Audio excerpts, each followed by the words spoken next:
नमस्कार। जनवरी मास में कुछ ग्रहों का विशेष परिवर्तन हुआ है। एक ग्रह 18 जनवरी को भी परिवर्तित हुआ है, एक राशि से दूसरी राशि में गया है। संसारिक सुख देने वाला ग्रह माना जाने वाला शुक्र धनु राशि में प्रवेश कर गया है। तो ऐसी स्थिति में धनु राशि पर अभी 3 ग्रहों की युति दिखाई देगी आपको। अब आज इस राशि पर हम बात करेंगे जिसका स्वामी अष्टम भाव में चला गया, वो है वृषभ राशि। वृषभ राशि अत्यंत महत्वपूर्ण है। जब जब इनके 30 साल बाद शनि केंद्र में आता है, शश योग बनाता है, तब तक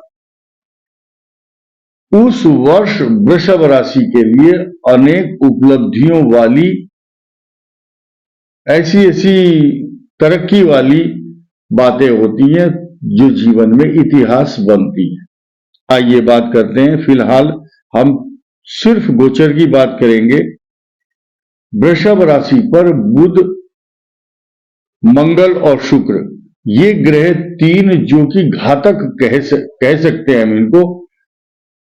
किस दृष्टि से घातक कि वृषभ राशि को अगर पंचम भाव देखा जाए तो वो ज्ञान, बुद्धि, विवेक, वो अष्टम चला गया।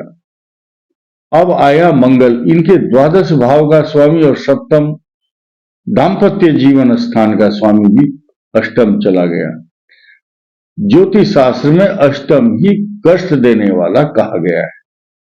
इसी के साथ साथ इनकी राशि का स्वामी स्वयं शत्रु भाव में और मंगल एवं बुध के साथ अष्टम भाव में परिभ्रमण करेगा।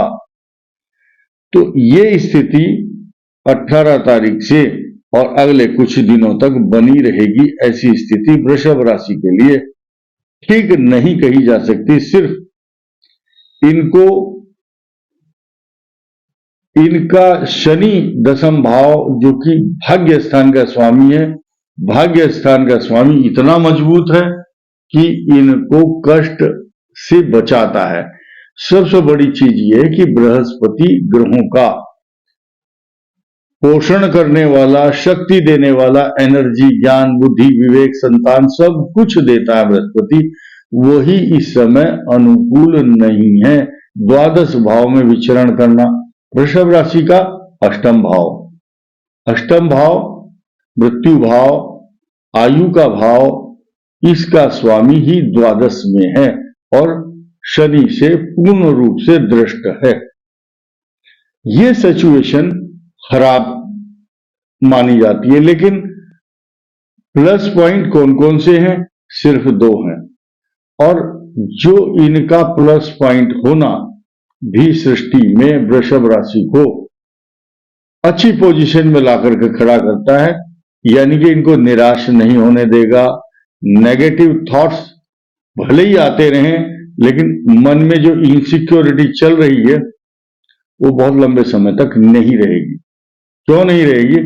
क्योंकि आपके एकादश भाव में अभी राहु, एकादश भाव का राहु, त्रिखटे एकादशी राहु सर्वारिष्ट निवारणम, और साथ ही शश योग बना करके जो शनि आपके दशम भाव में बैठा है, ये आपको राजा महाराजाओं के समान प्रतापवान, गुणवान, धनवान, भाग्यवान घोषित करता है। ऐसी स्थिति हर 30 वर्ष के बाद बनती है। ये सिचुएशन वृषभ राशि को हष्ट पुष्ट, मजबूत, बलिष्ठ, ताकतवर बनाती है। तो जो कुछ ग्रह छोटे, जिनका ट्रांजिट कुछ कम दिनों के लिए रहता है, वो कम समय के लिए तो आते हैं लेकिन कष्ट देकर के जाते हैं। लेकिन जो बहुत लंबे समय तक रहते हैं, उनका भी प्रभाव जब मिलता है तो अच्छा ही मिलता है, पॉजिटिव मिलता है, परमानेंट, स्थायी रूप से। 2 कर्मचारी आपने देखे होंगे, एक तो कॉन्ट्रेक्चुअल अस्थायी कर्मचारी है और एक है पक्का, पेंशन मिलेगी। पक्के कर्मचारी के रूप में राहु, बृहस्पति और शनि इनको बनाते हैं।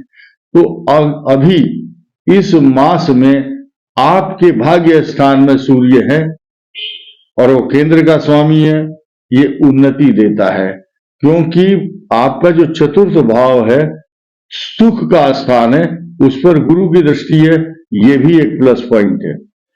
आपको अपने कंपटीशन में, एग्जाम में कुछ दिक्कतें जरूर आएंगी और संतान के प्रति चिंता, अशांति। कुछ ऐसी लोगों ने सवाल पूछा, गुप्त चिंताएं क्या होती हैं? वो ये होती हैं कि जिनको किसी के समक्ष हम कह भी नहीं सकते, अपने मन ही मन में वो चलती रहती हैं। इसलिए इन चिंताओं का निराकरण इस वर्ष जब बृहस्पति वृषभ राशि में आएंगे तो आपके लिए बहुत पॉजिटिव इफेक्ट देंगे, इसमें कोई संदेह नहीं है। बाकी आपको शनि और राहु पूरे वर्ष भर के बाद भी सन 2025 में भी कुछ समय तक लाभ देंगे। इस वीडियो में इतना ही। धन्यवाद।